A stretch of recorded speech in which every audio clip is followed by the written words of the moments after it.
Hi, everybody. Mondion Astral Oracles. I'm glad to be joining you. If you hear any loud snores, it's Martha the dog who's right down here. Teddy has promised to keep quiet as I channel the unicorns. I'm going to channel my unicorn guide Limrin, a connection I haven't explored that much, but that people actually seem to resonate a lot with. And I'd love to get some lucky vibes in from the unicorns, and they can tell us something about luck and lucky number 7. But before that, also please join in on Sunday, where I will channel these blue high Syrians, these beings I've been working with lately. And that will be Sunday, May 21st, and the regular time, but you can check the time zone on the event on the channel. You can also support me on Coffee, and you can also submit questions in advance if you donate. And then there's also another channel where I work with animal energies and crystals and stuff. So also keep up with that if you feel like it. Thank you for being here. Your comments, likes, subscriptions, and views, and not the least, thank you for your presence. So much love to everybody as I turn it over to Limrin, my unicorn guide, and let's see what they have to say about lucky number 7 and the force and power of luck. Much love to everyone out there.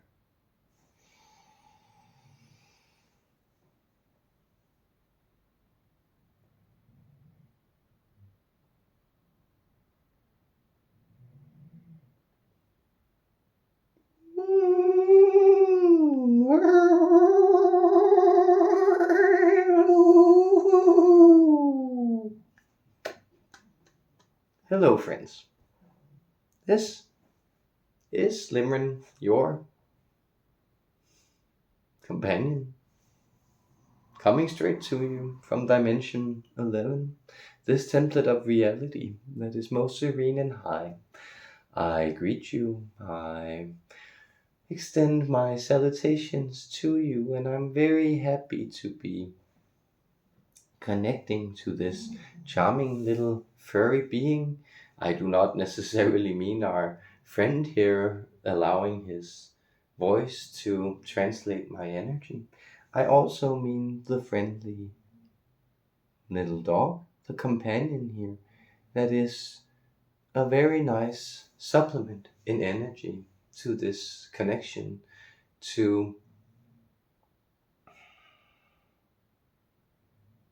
this foundry of lucky vibrations.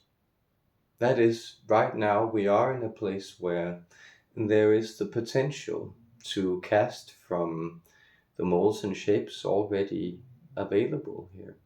There is the opportunity to cast the shapes of luck, to set these vibrations and align with these intentions, and then to put them into, let's call it the crucible of time, this ingredient of development.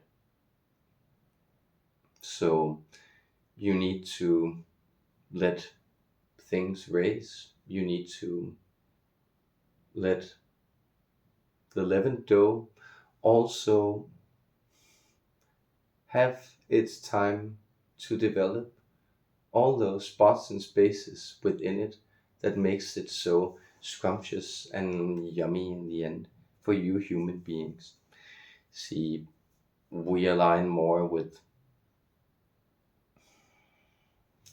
those who appreciate a good carrot or simply a joyful mouthful of grass, but we do understand that you human beings, you often measure your luck in elements that you can have and hold. That is, if you obtain some kind of object, and if you really obtain it out of the blue, as you say, as something that seems to turn up as a surprise for you, you really consider yourself super duper lucky. You have found that you have struck the jackpot, that you have really won the prize. So you have now a precious object, and it becomes to you like a treasure. Sometimes this object doesn't necessarily hold any deep or inherent value to you.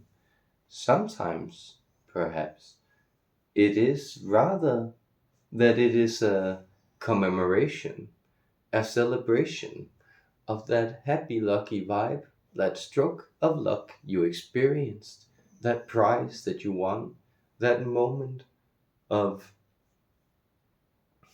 pure bliss and fortune that struck you when you felt you were the lucky one.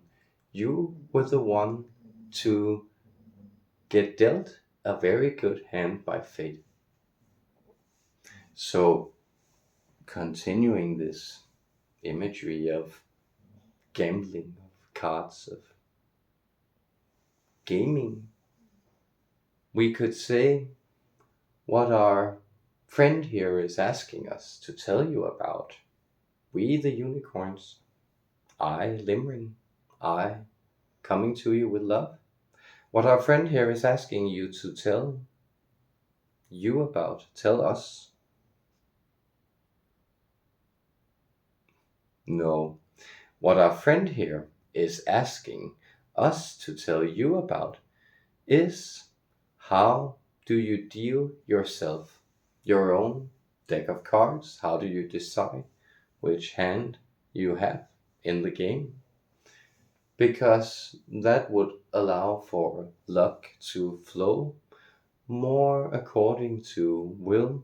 It would allow for good fortune to come to you when you wanted it. This would to some extent eliminate the element of surprise, but it would supplant it by a sense of being deeply charmed, of being someone who could make good things happen at will. And yet, have you not found that when you apply yourself in this life with a joyful excitement to the task at hand, you find that there is an ease, type of absorption, a feeling of coming together with the experience itself, of holding it at your heart and resonating with it completely. This is what you do when you explore your hobbies or passions. This is what you do when you simply allow yourself to go with the flow, as you say. And this is the vibration of luck. It is the same thing because you are not worried about the outcomes. And so notice that this is when your lucky number often is the one to get picked at random in the lottery. That is, it's the moment when you are not expecting to win the lottery. You are not hoping to win the lottery. Rather, you have explored the phenomenon of the lottery and this interaction that it can create. What happens to you if you play it? What is the reward in putting the money in the excitement and anticipation that a lottery ticket may generate? And in that moment, this is often when it arises. This is the most helpful way to generate the feeling of luck.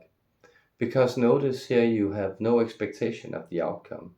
You have no idea about what arises. You have simply created a mold for excitement to take shape. That is, the lottery ticket actually gave you that mold for your excitement to flow into. And it is that sense of promise, it is that sense of openness, it is that sense that a good turn may be just around the bend that good things will happen to you once you cross the mountain, once you ford the stream, once you make it out there and back. Then there are rewards waiting for you, and this makes the trip very enjoyable. So often, do I really need to say this? So often, you human beings, you do this thing where you worry so much about the outcome of any action, then you rob yourself of the joy of the action, and you deprive yourself of the sweetness of the outcome.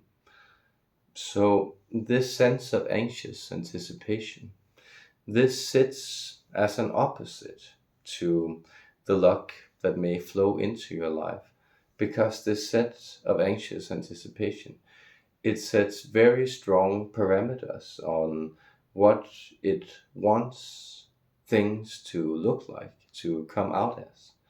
And it also is always anxiously awaiting good things to happen so it can dose itself, so it can anodize itself, so it can numb itself from pain from a little while by saying, see, there was no reason to be anxious. I can suppress myself for a little while with this good thing that happened, and then anxiety can return.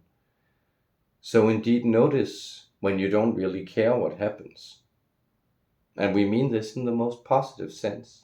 But when you are really riding out there towards the open horizons, just galloping forward, being carried onwards by the winds and the waves, however you may like it, you are going with the flow. When you are doing that, the flow itself is the enjoyment. And whatever comes up out of it is not a result, it is not an attainment, it is only further flow. It is only an addition to this trip that you are already on, to this adventure that never ceases.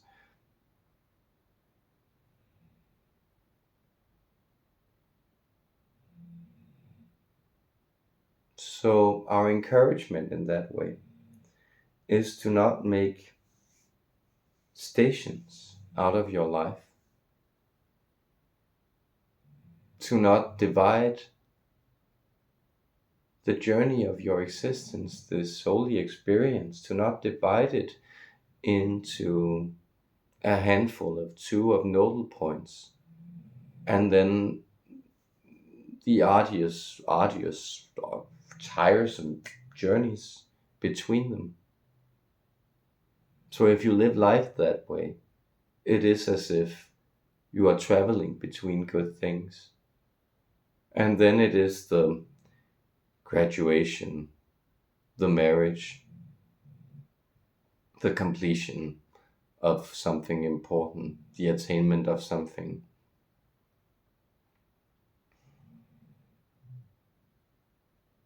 that perhaps shines through when you look back at your life. But it becomes a blur of images that have passed by. And you feel, when is the next good thing? When will I be fulfilled? When will I check the marker of these experiences one is supposed to have?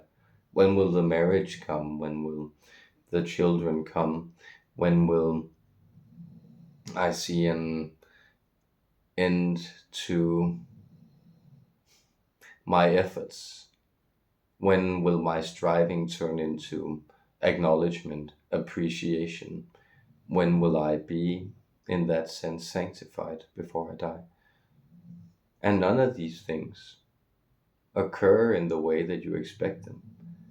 Because if they were to occur in that way, life would prove to be a poor teacher. And it is never a poor teacher. It is always showing you expansive sides of reality. It is always showing you these surprising sides. And that is why when you remain with the vibe, you will see that surprises are installed in every turn, that luck is afforded you at every turn. it is this change of the vibration.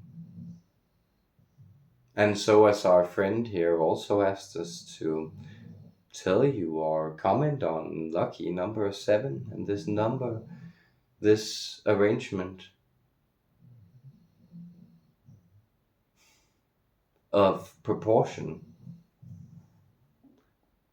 that is 1, 2, 3, 4, 5, 6, 7, you count, and 7 you find to be both a number that speaks to you, and yet mysteriously it is hard for you to unpack. Other entities could delve into the mathematics for you. We could too, and we would be happy to, but we would rather comment on the flowiness, the resonance, the emotional exuberance that we speak to in you human beings, and that indeed is our innermost being.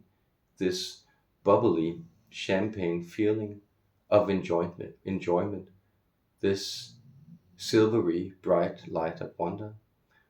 This is the effervescence that we share, and this is promised you in number 7. Number 7 is the pure number of completion. It is this number that shows you that you are at that moment encased in healing light.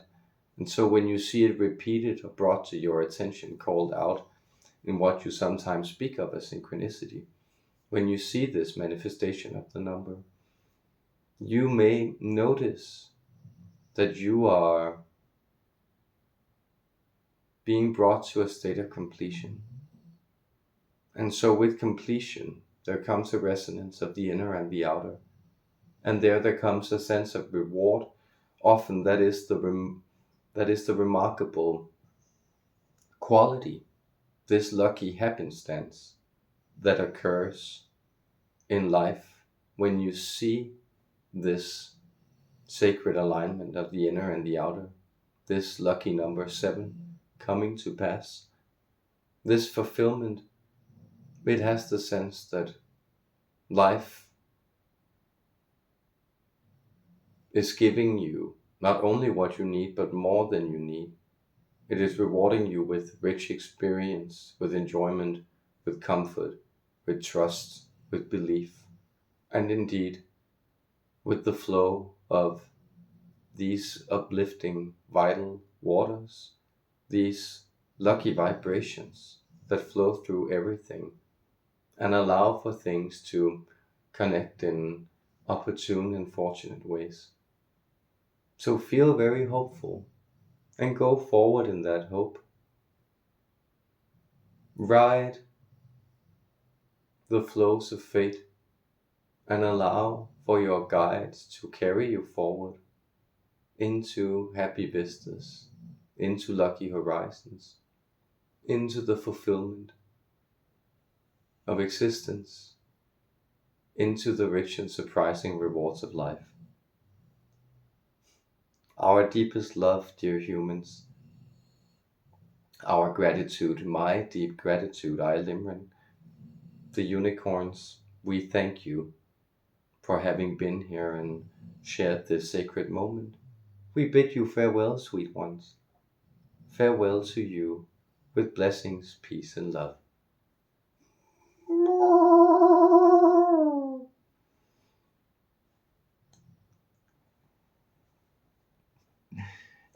I don't know if that's clear that silly sound at the end is supposed to be a whinnying, but I think that's the best way that I could sort of express that.